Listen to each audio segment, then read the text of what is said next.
Hey, how's it going, everyone? My name is Derek Afasi. I'm the owner of Afasi Financial Group and RetireSharp.com. Today's topic, I want to go in depth. How much do I need to retire at age 62?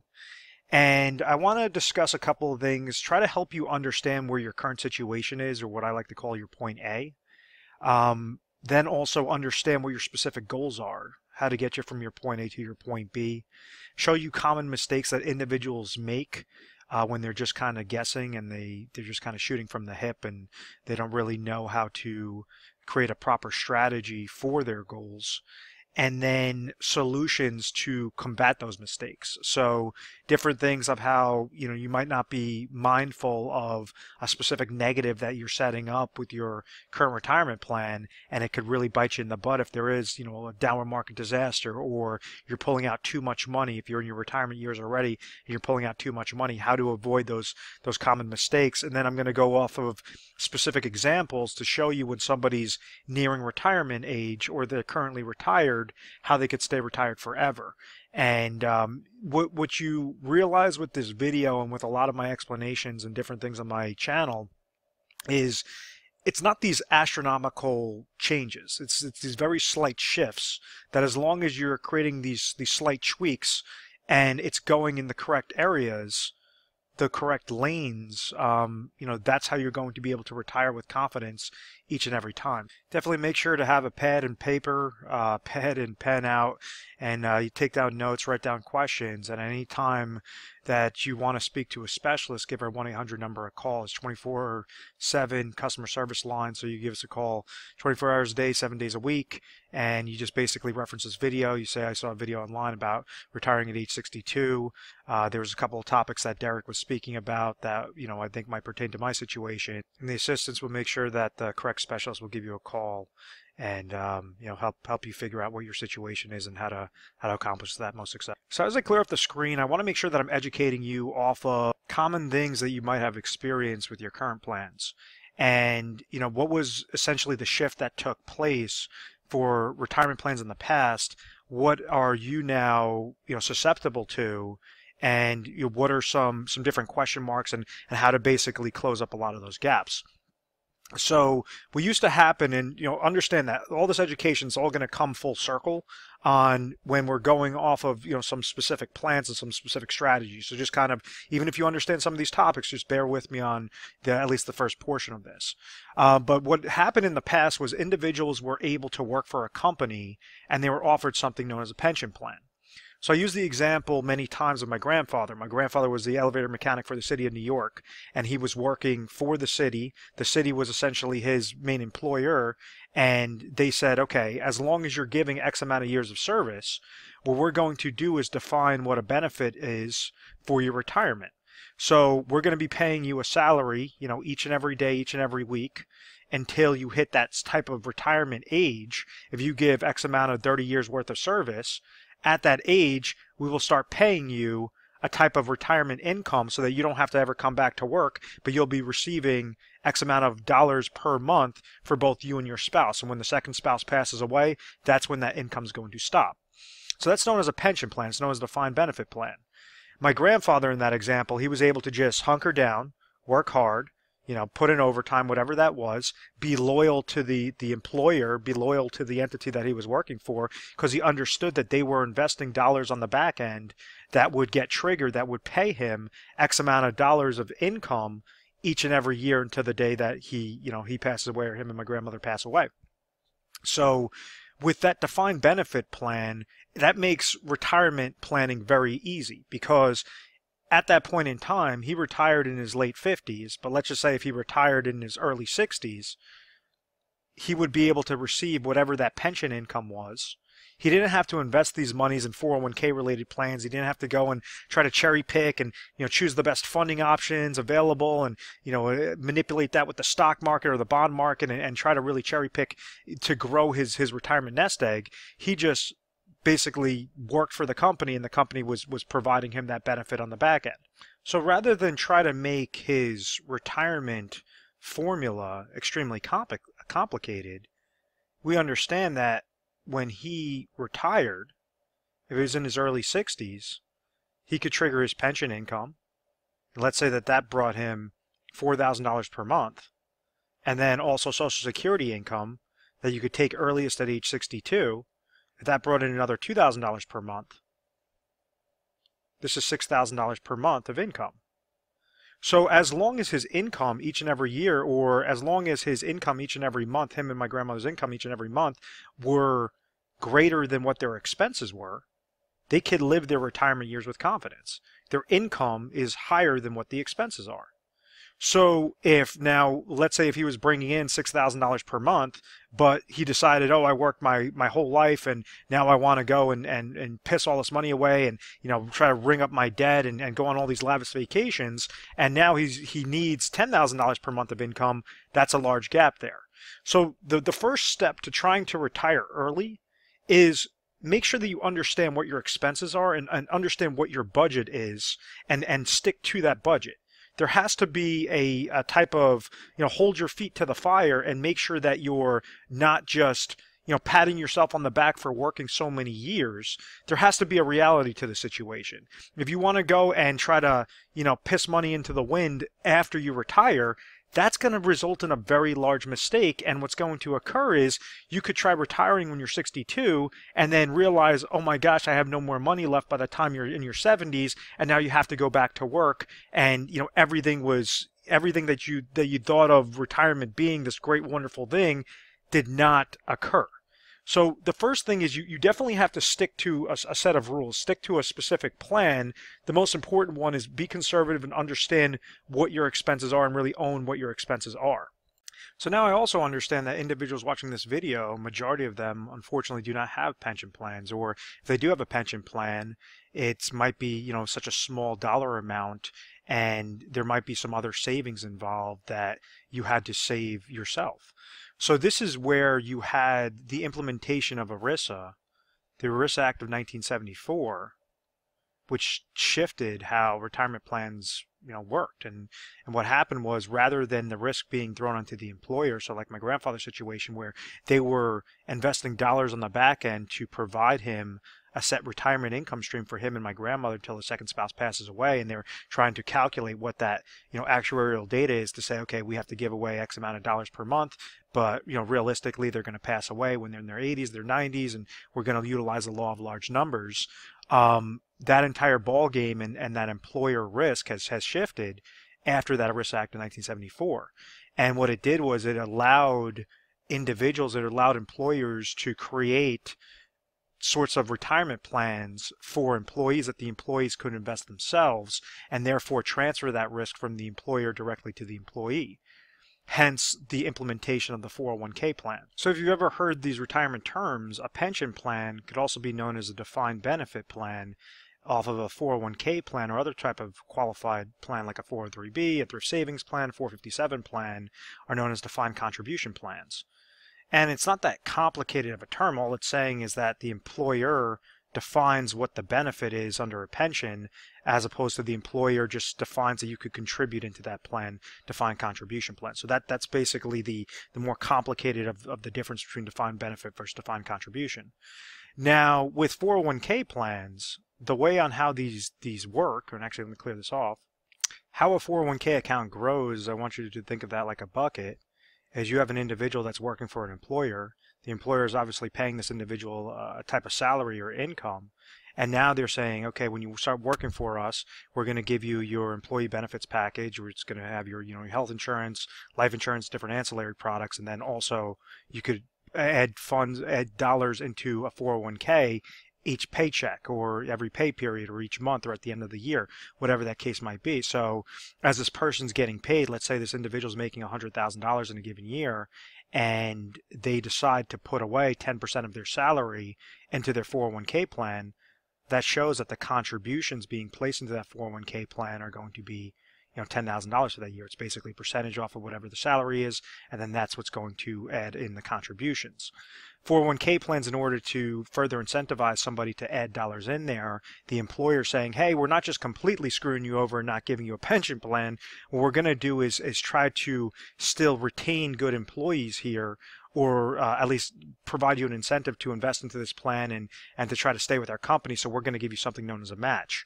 So this is where you might see like a 3% match off of your money. So if somebody's making $100,000 and they put 10% of their salary in there, that's $10,000. They're going to also receive $3,000 of a match.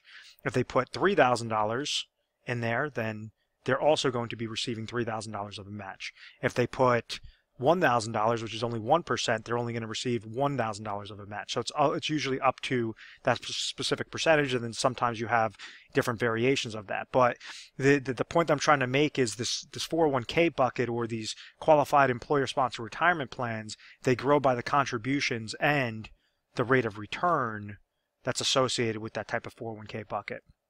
So the rate of return, these are determined by the different funding options available. So rather than having the employer invest those monies for you on the back end and decide how much income you're going to be receiving by X amount of years of service, they're saying, nope, we're washing our hands of this. We're going to tell you, okay, you have about 10 to 20 funding options to choose from, but it's all on you. You know, we might give you some different educational pieces, or might assign a financial advisor that you could ask questions with, but ultimately it's whichever options you choose. Think of them as eggs in your basket. That's what's going to determine what your rate of return side is. So when you had the implementation of ERISA in 1974 and then the implementation of 401k related plans in 1978, well, now you had this large shift from defined benefit plans to defined contribution plans. And what did it do to the stock market? What did it do to growth rates when individuals were contributing to their 401k? And now what you're doing is you're releasing a fire hose. This whole baby boomer generation is now adding more and more and more dollars into the market. So now we saw this extreme growth on a rate of return side on these 401ks and these types of qualified related retirement accounts, or investment related plans. So as an example, this is a chart of the Dow Jones Industrial Average from its inception, and it's showing you that yes, during certain time frames the market went up, the market went up, the market went up, the market went up. It was more gradual, and then all of a sudden what happened from 1980 through 1999, you had over a 1,270% gain into the market.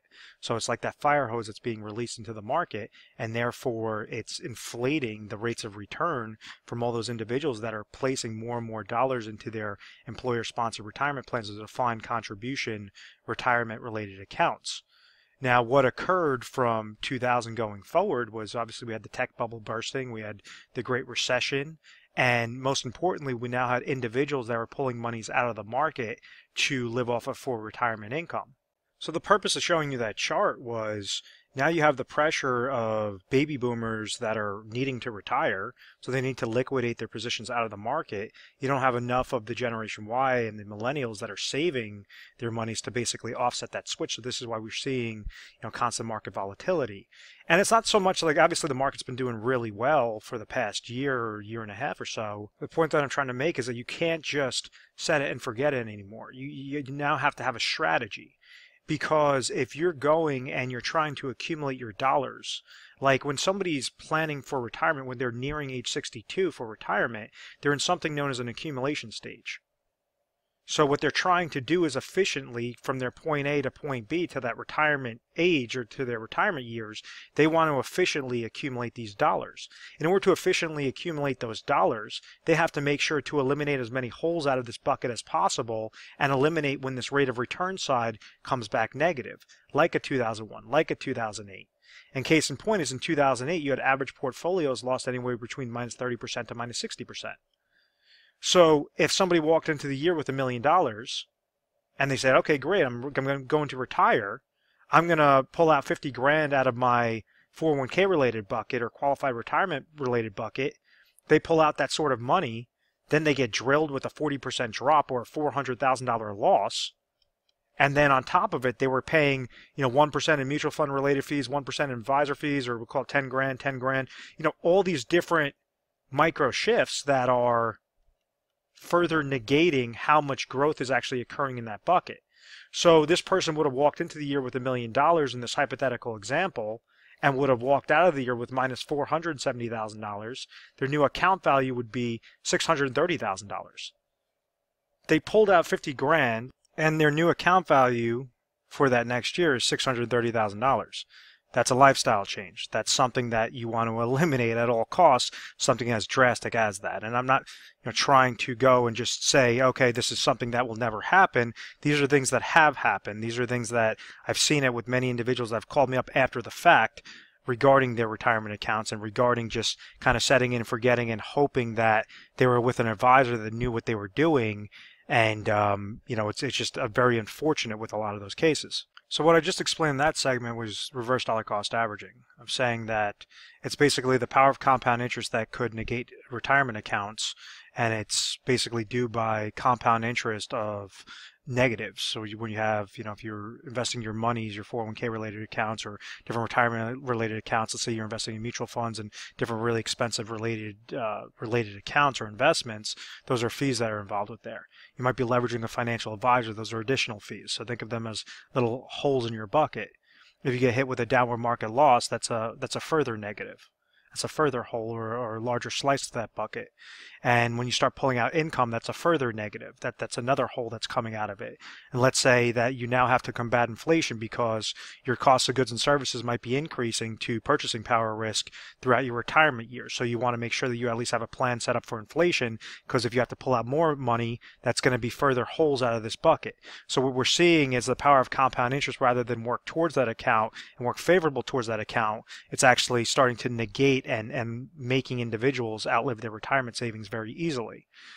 So for the first stage, when you're nearing that age 62, if your ideal age is to retire at age 62, you just want to make sure that the closer that you're getting there to that stage is you just want to be very efficient with what your fee structure is, what the funding options that you have available to you. So like with a typical 401k related account, I say there's about 10 to 20 funds to choose from, or 10 to 20, think of them as eggs in your basket. So if you're controlling, basically the dollar amount that you're able to control into a 401k plan is your contribution side. This rate of return side, this is where you have the investments, and you just want to make sure that you want to have proper asset allocation, meaning it's always good to participate in the stock market, but what happens with the stock market? The stock market could go up, stock market could go sideways, the stock market could go down. Proper asset allocation means that as the market's going up, how could you receive a gain into your account? As the market goes sideways, how could you receive a gain into your account? As the market goes down, how can you receive a gain into your account? So something that might not be correlated, or you have a combination of different things that are not correlated to each other, so you could have more of that safety and eliminate those large drawdowns, those large downward market losses that are further compounding that reverse dollar cost averaging effect. And what I mean by that is different asset classes. So one asset class might be stocks, and then you could break that up into like domestic stocks or international stocks. Then another non-correlated or negative correlation might be bonds. Then you might have commodities, and break that down into gold. You might have real estate is another one. So you have these slew of combinations that you might have available in your 401k through different indexes or different mutual funds related within there that will give you a proper asset allocation strategy. So that's something that as you're nearing that ideal retirement age, how exactly can you be more efficient, more effective with that strategy? And that's something that we try to help out with. We run like 401k stress tests, and we try to show you different science and math behind it to see what might be ideal for your exact situation with the eggs available in your basket to choose. Now, why is age 62 such like a focal point? And the reason why is because age 62 is when you could trigger Social Security income the earliest. Now, you have some advisors that they'll say, oh, always wait till age 70 to trigger. You have some advisors that say trigger income, Social Security income as early as possible. My philosophy on it is it's whatever works for your specific situation. Each situation is going to be different, dependent upon you and your spouse, the different ages, the different sorts of benefits, the survivorship benefits, different things that you could leverage within the Social Security income system is ways on how you could supplement that income. And we understand that as long as your income in retirement is greater than what your expenses are, you will have a confident and happy retirement. So the large misconception, though, is individuals try to associate Social Security with Medicare. Now, Medicare, which is a health insurance for obviously senior citizens, right when you're hitting age 65, you could have something known as like a Medicare supplement plan or a Medicare Advantage plan. It's basically health insurance on a national scale that you're eligible for when you hit that age 65. This does not mean if you're triggering Social Security income early at age 62 that automatically your Medicare is going to kick in at age 62 as well. That is not the case. You have to wait until age 65 for that Medicare, the Medicare supplements, and all those different plans to kick in. So, if you have the hopes of retiring at age 62, but therefore now you have to come out of pocket at some astronomical price for that health insurance for those next 3 years, it might make more sense to wait those extra 3 years just so that you could trigger Medicare or make sure that you at least have Medicare umbrella over your head, to have your health insurance covered. That's a very large expense. That's something that could liquidate retirement accounts very easily if you come into those medical ailments. So just make sure that, as you're saying age 62, it does sound good, but make sure that you have your health insurance that is set up at that time. Also be mindful that if you trigger Social Security income at age 62, that's going to be a reduced benefit than if you wait till age 63, which is going to be a reduced benefit than if you wait till age 64, 65, whatever that case might be. So if you're going to the SSA.gov and you're looking at what your Social Security number is, you're going to see some number that's going to say what your earliest, your age 62 monthly income will be, and then you're going to see something also known as FRA, full retirement age, and that's going to be, dependent upon the year that you were born. It might say like 66 and 2/3, 66 and 5 months, whatever that is, or 67 and X amount of months, whatever that case might be. That's your FRA, your full retirement age. And then you also have something that shows you what it would be at age 70 if you trigger Social Security income. So case in point is, if you're triggering it earlier, you're going to have less of a benefit, less of a monthly benefit than if you wait later, as opposed to you waiting, the latest you can, which is age 70. So, it really depends upon that situation. If somebody is, knows that they have a debilitating ailment and they might not live that long, 10, 15 years only, it might make more sense to trigger at age 62, as opposed to somebody else that has really good genes and they know they're going to live past the age of 100. Well, maybe if they don't mind working and they don't want to trigger that Social Security income just yet, well, maybe they wait till age 70 and they have that, that larger Social Security payout at that point in time. So, it's really depends upon their situation. We have different calculators. We have different, different reports that we help individuals out to figure out what that number is. But ultimately, it depends, most importantly, what your expenses are. What your expenses are, what you're bringing in, and exactly if, that specific income with your Social Security and other retirement accounts can be greater than what those expenses are. And understand that concept that if you're pulling income earlier, you're going to have a reduced benefit as opposed to waiting longer, you're going to have a larger benefit, because that Social Security concept also correlates with pension plans. But let's say if, somebody sufficed their 30 years worth of service and they're 59 years old, they might be receiving X amount of thousands of dollars. But if, let's say, they've sufficed those years of service, but then they're not triggering their pension until they're 62 years old, that might be a higher dollar amount. So they're going to incentivize you to wait longer to therefore start paying you out that sort of income. So that's how some pension work. That's also the main concept of how an annuity works as well. This is when you have like a deferred annuity. You're going to, let's say if somebody's 60 years old and they're looking to trigger income from that deferred annuity at age 65, maybe they might receive 50 grand of income, as opposed to if they wait till age 67, they might be able to receive $56,000 of income. It's that same sort of concept. The earlier that they're triggering it, the less dollar amount that they're going to be receiving, because they're calculating the risk of saying, okay, well, those are that many more years that this person is going to be able to receive of income. So the less years, meaning that if they have this mathematical date of death stamped on their forehead of age 90, well then, this is the difference of 25 years that the insurance company has to, pay out, or statistically from the Social Security Administration has to be paying out until that actuarial data showing how long that individual is probably going to be living to. Or if they wait till age 67, well, maybe that's going to show 23 years. So therefore, they're able to give them a larger benefit. So there are certain break-even points. It really just depends upon your situation, and that's what we try to help you guys figure out most efficiently.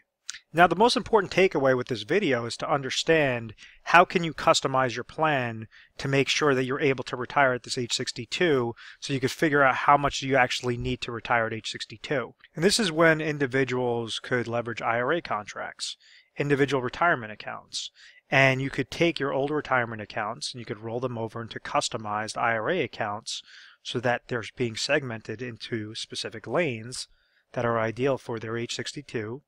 So let's say if this person's 55 years old right now and they want to retire at age 62, this is their point A, this is their point B, how to make sure we're getting there most effectively, most efficiently, and then from point B all the way to date of death, that's the overall plan. That's the overall piece of the puzzle. Let's say if the person's age 60 and they want to retire at age 62, well, now we have a smaller gap there, but now you might be eligible to do further rollovers with this type of plan. So what exactly am I talking about when I'm saying rollovers and individual retirement accounts? Now an IRA, a traditional IRA, is very similar to how a 401k works, except for it's set up by the individual, it's not set up by the employer. So the way on how this computes is by the contribution somebody's making in there and their rate of return. The major difference is this rate of return side. Now the contribution limits, if you're trying to set up a regular IRA, the contribution limits are going to be less than if you're trying to contribute through a 401k chassis on that qualified basis. But for the customization purpose, this rate of return side is extremely important. What I mentioned on the 401k section was I said that typical 401k accounts have about 10 to 20 different eggs in your basket to choose from, or different funds in your basket to choose from.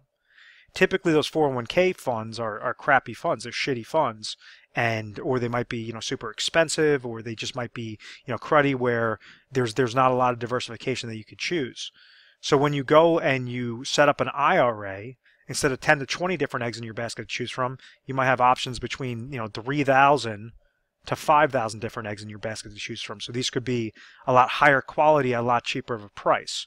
Different things to really accentuate that rate of return side. So when you're eligible for certain rollover provisions, the IRS allows you to utilize these old types of retirement accounts, such as the 401k, such as the 403b, different things that you could go and instead of have those very small contributions as if you're just trying to create an IRA account on your own, which you might be capped at $5,500, $6,000 in a given year, depending upon your age. They're saying if you've incorporated this 401k, you could actually do large rollovers into an IRA. So like if you have $1 million into your 401k account, well, you could go and if you're eligible, roll over that dollar amount into a specifically designed IRA contract. And now we understand that contribution side, that's what that rollover consisted of with the bucket. But now your rate of return could give you a whole slew of different options available that could be more, that you could cherry pick a lot better for your exact situation. Meaning like if you're trying to grow your account, how do you have a better asset allocation strategy? If you're trying to trigger income, well, how could you have something that would provide you a type of income rider, like utilizing an IRA annuity contract? Or let's say you need something with emergency funds, something that you could have in a regular, IRA money market account that you could access at any point in time. Something that just builds up and has different pieces of your puzzle and specifies it in specific lanes. This is the power that you could do with these IRAs or with these rollovers or IRA to IRA transfers to make sure that everything is ideal for your retirement age 62 or age 62 until date of death. And this is where it goes off of the terms of what every individual needs to figure out before they're retired or currently retired and how to stay retired forever. Breaks down into three main components.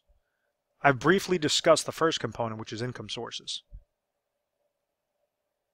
The other two components are emergency funds and then inflationary protection. If you could figure out these three things and have these three things covered, you will always retire with confidence.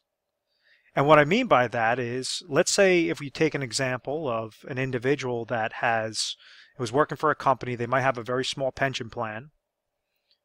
They're wanting to trigger Social Security at age 62, so they have Social Security, that's another income source. And then they also have an old 401k account sitting at an old employer of $200,000. Let's say this person is currently age 60 right now, and they're contributing to their current employer 401k related account. And let's say that's valued at about $500,000. So they want to be, trying to max out those contributions, or they're trying to contribute that, most efficiently, most effectively.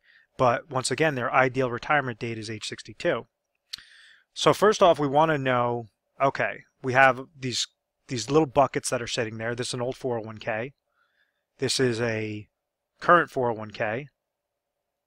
this person's age 60, which allows them, this might be an age service withdrawal, that they could basically take their current 401k account and roll that over into an IRA account because they've sufficed age 59 and a half or age 60. That might be one thing that makes them eligible. Because let's say if they're not eligible at age 60, they have to wait till they sever employment with that employer in order to do the rollover. Well, then you could at least roll over this $200,000 in the old employer, because when you suffice working, when you no longer work for that company, you therefore have the eligibility to roll over those old 401ks.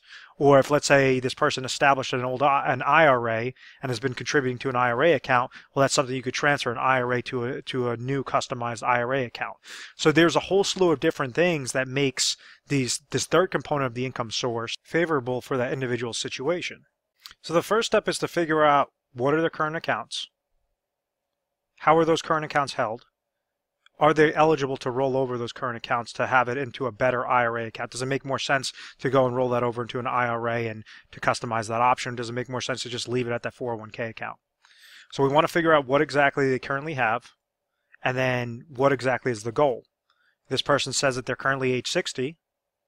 They have $500,000 sitting with their current employer.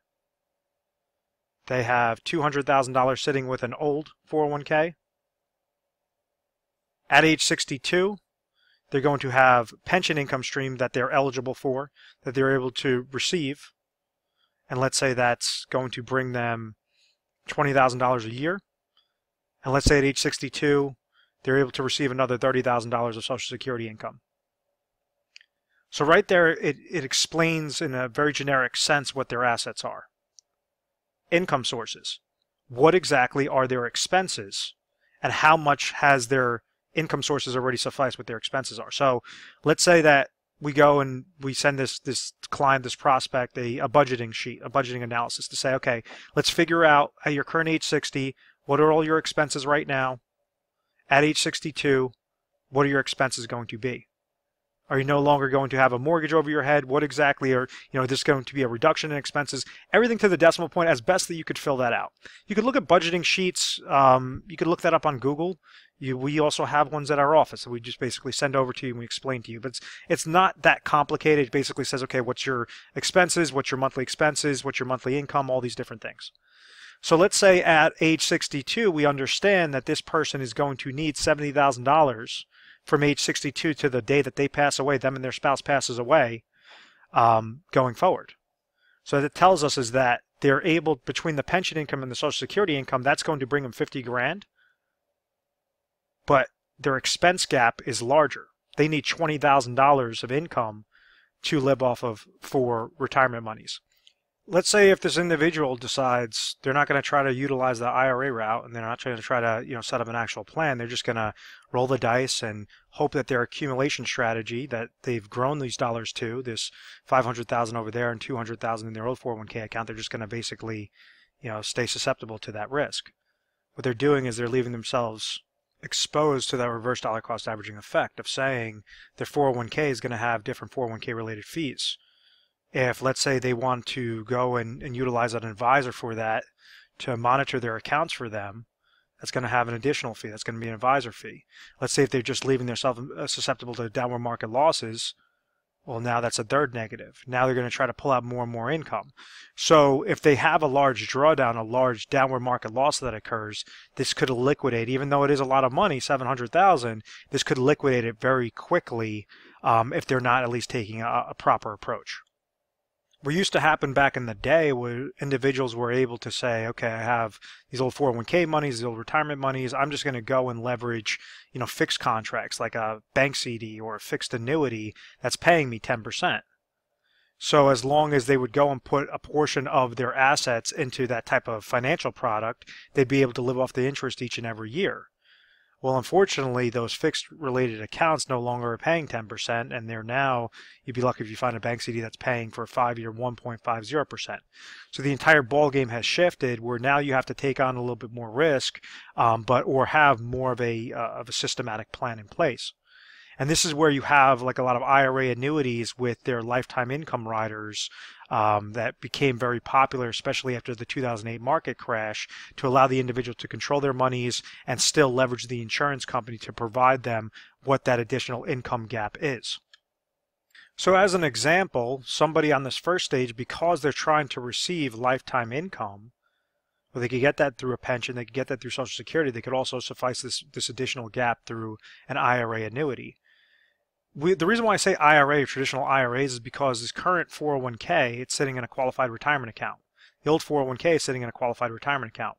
If you try to just liquidate those monies and throw it into your checking account, you're going to get dinged with full taxation. So when you do a rollover, it's just creating a new qualified retirement account, so it's being transferred over successfully without getting dinged with all those taxes.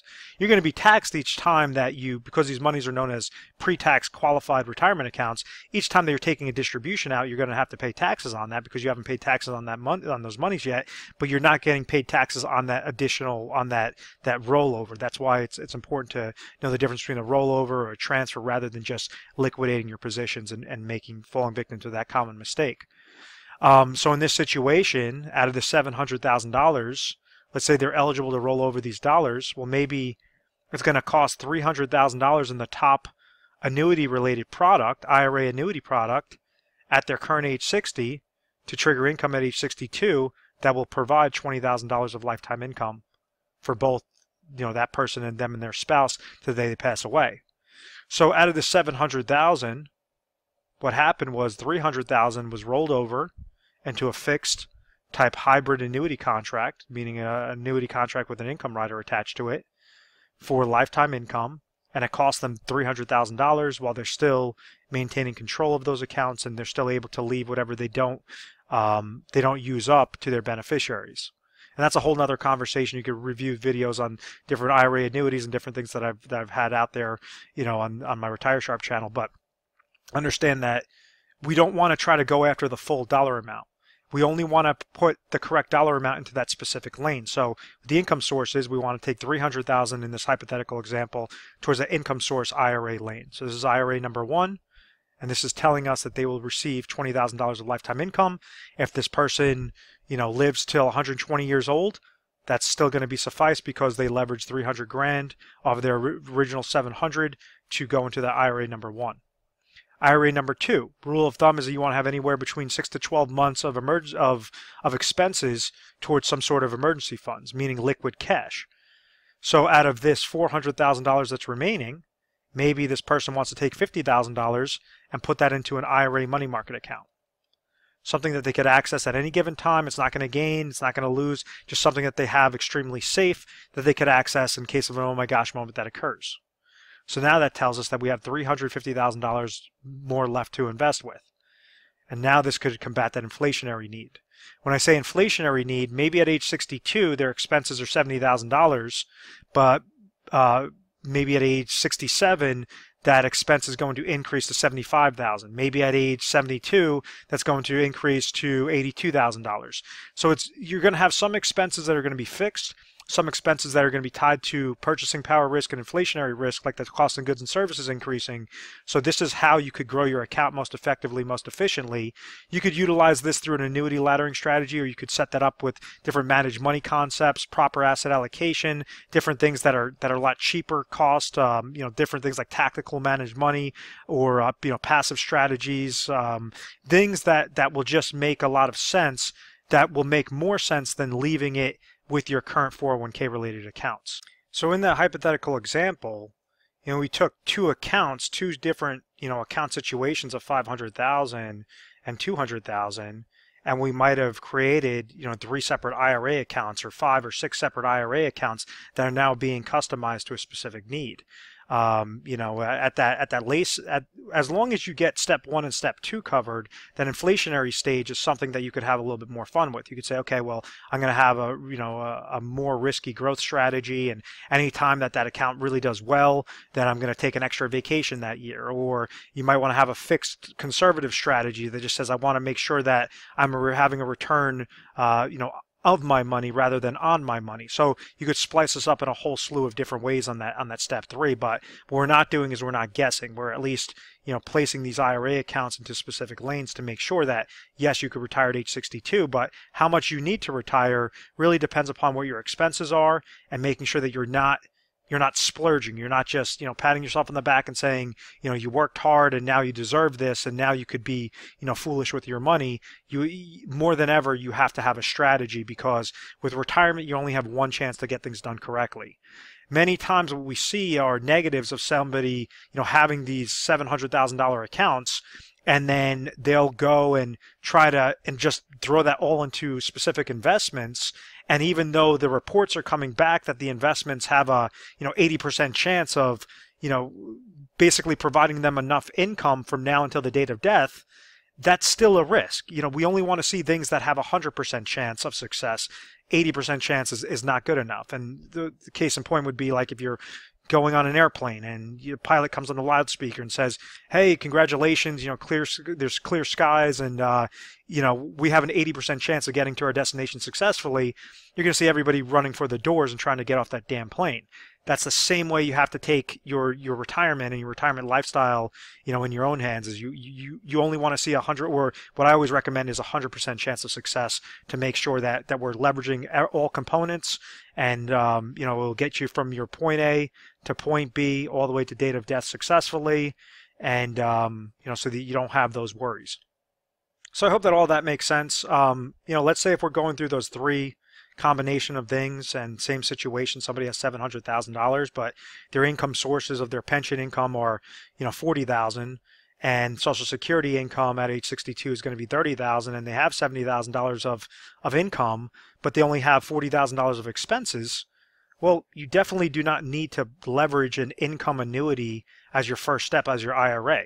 You could automatically go to step 2 and say, okay, well, 50 grand could now be my IRA number 1, and it's just going to be in a money market account. And then now step 3 could be more spliced up into several IRA accounts that have more of that risk. Or you might be able to just leave it into that 401k related account and not even have to stress about, pulling those monies out or having a concrete strategy. So, obviously that's a good situation, but all because I'm mentioning the words annuity, or I'm mentioning the words, manage money and all, doesn't mean you have to go into that lane. Each situation is going to be different.